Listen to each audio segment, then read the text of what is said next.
domain, there was clear evidence she was not doing anything wrong. But the senior management in G Branch got terribly excited by this case. You know, it's good old-fashioned subversion. It's a left-wing activist. Let's go and get her. And this is crazy. In fact, there was one moment when David was arguing with his big boss, saying, look, there is no justification to look at this woman. And the guy turned around and just said, well, you know, this is the biggest case we've ever had on the Libyan desk. Dave turned around and said, well, hang on, what about Lockerbie? Slightly bigger thing. But that illegal phone tap operation went on for about a year and cost the state £750,000 just in terms of getting the bug in place and processing the information that came out of it. But there were two cases that were much more serious, both cases of what has now become known as false flag terrorism, which is where terrorist atrocity takes place, is blamed on one group, but is actually, of course, carried out by another for their political advantage, their political gain. Now, the first one resulted in the imprisonment of 2 innocent Palestinians. This came about when the Israeli embassy in London was bombed in July 1994. Now, in this case, a car bomb had been driven up and placed just outside the embassy and had exploded. Very sophisticated device, very high-grade explosive. In fact, it was so high-grade that the bomb consumed itself. There were no forensic traces left. Now, even the IRA couldn't do that, so very, very good technical skills behind the construction of that bomb.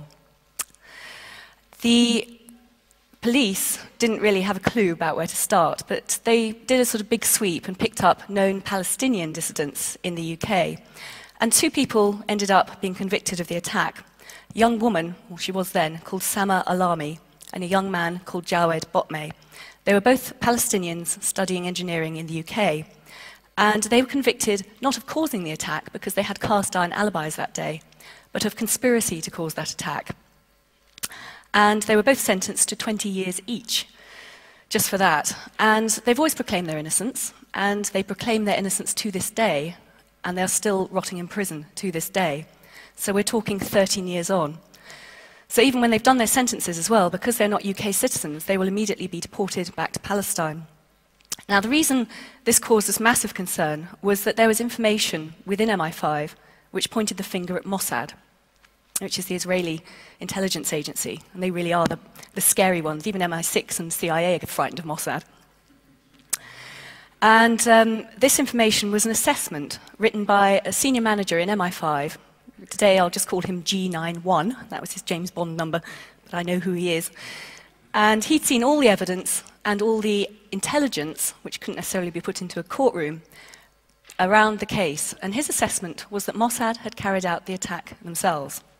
Now, you know, you read this on the internet, you probably think it's a mad conspiracy theory. As I said, this was a senior manager's assessment, formal assessment of the case. And he assessed that they'd done it, one, to try and push for increased security around Jewish interest buildings in the UK. The Israelis were constantly paranoid by the number of Arab dissidents who were given safe haven in London and felt perpetually under threat there. But MI5 never saw that there was any real reason to increase the threat level to the embassy and increase their protection. But also, the 2 Palestinians, Alami and Botmeh, were very politically active in London. And in fact, they'd been building up a support network for the Palestinians back home. You know, just raising money, raising awareness, big media campaign, in order to try and raise awareness amongst the general public of the plight of the people on the left bank and the Gaza Strip. Now, by framing these 2, this shattered the whole support network. Everyone else involved just ran for the hills. I mean, you would, wouldn't you? So Mossad would have gained 2 clear advantages: massively increased protection, which is what they'd always wanted, and of course getting rid of a very annoying and rapidly growing political network in London. Now, when Shayla blew the whistle on this, you would have thought there would have been an immediate retrial, at the very least. These 2 should have been released, had a retrial with the new evidence in front of the jury. But when their appeal came, and it did eventually come, the judges just ignored all English case law and all European human rights law and just threw it out. They would not listen to the evidence. So, as I said, those 2 are still rotting in prison to this day. In fact, there's quite a big campaign to try and help get them out early. So if anyone's interested in getting involved, please do have a word with me afterwards. But the final case I want to talk about, and this really is the case that made us quit, was an illegal assassination plot against Colonel Gaddafi of Libya. Now, again, you read this on the internet, it'd be the wilder fringes of conspiracy theory. But in this case, in 1995, there was a walk-in to the English embassy in Tunis, basically a volunteer, who just went up to the British embassy and said, "Can I speak to the local MI6 officer, please?" As you do. In fact, I'm sure that's why MI6 officers always work under diplomatic cover, because then everyone knows where to find them. Anyway, this chap was a senior Libyan military intelligence officer, and he was codenamed Tunworth. And he made contact with a man who has been named in public already, an MI6 officer called David Watson. David Watson became his handler. And Tunworth basically said they had a cunning plan. He had a ragtag group of Islamic extremist terrorists in Libya, and they were plotting to overthrow Gaddafi. And all they needed was some funding to try and promote that coup. The payoff, of course, would have been, BP, British Petroleum, getting all its nice, fat, juicy oil contracts back once they seized power. And also, at that point, he promised to hand over the suspects for the Lockerbie bombing. This was one of the primary aims, one of the primary goals for MI6 at the time, so they leapt at this opportunity. Now, without very many checks about Tunworth or his background or his credibility, MI6 started throwing money at this group, and there appear to have been at least 3 payments of around $40,000 each time to this group. So we're talking about over $100,000. Tunworth went off, bought all his equipment. I mean, we're talking even jeeps, tents, that sort of thing, as well as the guns and explosives. And that was it. Nothing was heard for a few months. Now, as I said, David was the head of the Libyan section in MI5 at this time. So he was being briefed officially about this by his counterpart, David Watson. But he didn't really take it seriously. He warned his bosses it might go ahead. But he just thought it was MI6 pretending to be James Bond again. I mean, they were always coming up with these crackpot schemes, and nothing really ever came of it. But this one did happen, because one morning the report started to come across David's desk, which basically said there had been an attack against Gaddafi in a small town called Sirte in Libya. And a bomb or grenade, something had exploded underneath a car in Gaddafi's cavalcade. Now, they got the wrong car. Gaddafi is manifestly still alive, and of course the new best friend of Western leaders. So people in the car were killed. Bystanders, innocent bystanders who were just sort of, cheering Gaddafi as he went by, were also killed in the ensuing security shootout. I think the estimate was in total 11 people died that day. And, this is an illegal attack as well, because, as I said before, MI6, under the 1994 Intelligence Services Act, now has to get the permission of its political masters to do things which would otherwise be deemed illegal. Now, in this case, they didn't bother to get that permission. So we're looking at an act which is not only unethical, highly reckless, and a highly inflammatory part of the world, but also illegal under British law. So as I said, this was the case that made us quit, that made us decide to leave the service and to go public about it. In the UK, there are no avenues for whistleblowers. There are no legal protections for intelligence whistleblowers, nowhere you can go. If you want to make a complaint about crimes that you witness within the agencies, the only person you can legally go to is the head of that agency. So who guards the guards, indeed? So the only option really is to go to the press. And you think with something of this magnitude, this heinous crime, that immediately the government would want to start an investigation, would want to have an inquiry into why the spies were running out of control. But it doesn't quite work like that in the UK. The government is really very frightened of the spy agencies. In fact, we have a problem because we have a Labour government, well, Labour, supposedly socialist. They're more right-wing than Genghis Khan at the moment. But most of them in their fiery youth as student activists were involved in what used to be deemed to be politically subversive groups, as in the Socialist Workers' Party or Militant Tendency or the Communist Party. So pretty much every single Labour cabinet minister for the last decade has had an MI5 file. Now, they don't know what's on those files. It's probably very little. It might just be a little bit of identifying information. But they've got all these guilty little secrets rattling around in their brains, and they think MI5 might know about them. So they are desperate to keep the spies sweet. And it's something to bear in mind. Every time you see yet more draconian powers and resources being thrown at the spy agencies, I think that's a very good reason why that's happening. Anyway, so Dave and I left MI5, and we went to the papers, and pretty much what happened to us was very similar to what happened to that poor woman whose husband has just been arrested for terrorism, in terms of the degree of surveillance, in terms of friends being turned and reporting on you, in terms of having to go through the whole prison rigmarole, trials, etc., etc.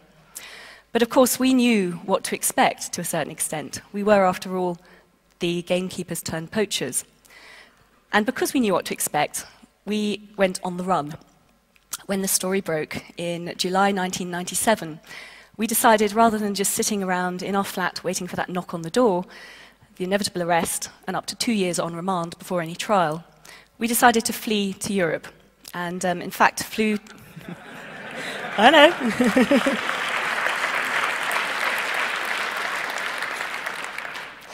Now, I don't know if there are many French people here, but thank you, France, because that's where we ended up. And we had a certain degree of protection there.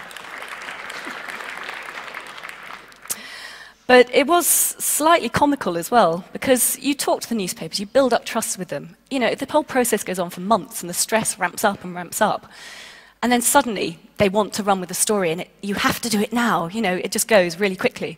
So we had 3 days' notice, after months of waiting, about whether this story was going to go. And that was on the Tuesday. We went to a Sunday newspaper called The Mail on Sunday. That story broke 5 days afterwards. And we decided to flee out of the country, but it was a bank holiday weekend, so it was virtually impossible to try and get a flight out. I think I probably got the last 2 seats to get out of the UK. We hid originally in Holland, holed up in a little hotel in Utrecht, and were joined there by the journalists after the story broke. And it was a huge, huge story. I mean, I cannot underestimate the repercussions at the time. And with the journalists, we moved from hotel to hotel, being driven around the flatlands of Holland. It was like something out of a John le Carré novel at that point. And then, once we'd done a little bit more work with the journalists, and I'd given my side of the story as well, we fled as far as we could in one day. We went all the way down from The Hague to a little city in the southwest of France called Bayonne. And that day, we thought this is all going quite well, because the story had broken. We were in the news, so we had a certain degree of protection as whistleblowers, and the government did what it always does in a situation like that, a knee-jerk reaction. They took out an injunction to gag the press. So they weren't allowed to report anything more we had to say. The press wasn't allowed to follow up anything that they may already have been told. And this is great in the UK, because, you know, then you get the press jumping up and down in fury, saying, what about press freedom? It's an assault on our freedoms and things. We need to stand up to the government pressure. That was great, we thought. We're going to be protected now. We have the media behind us.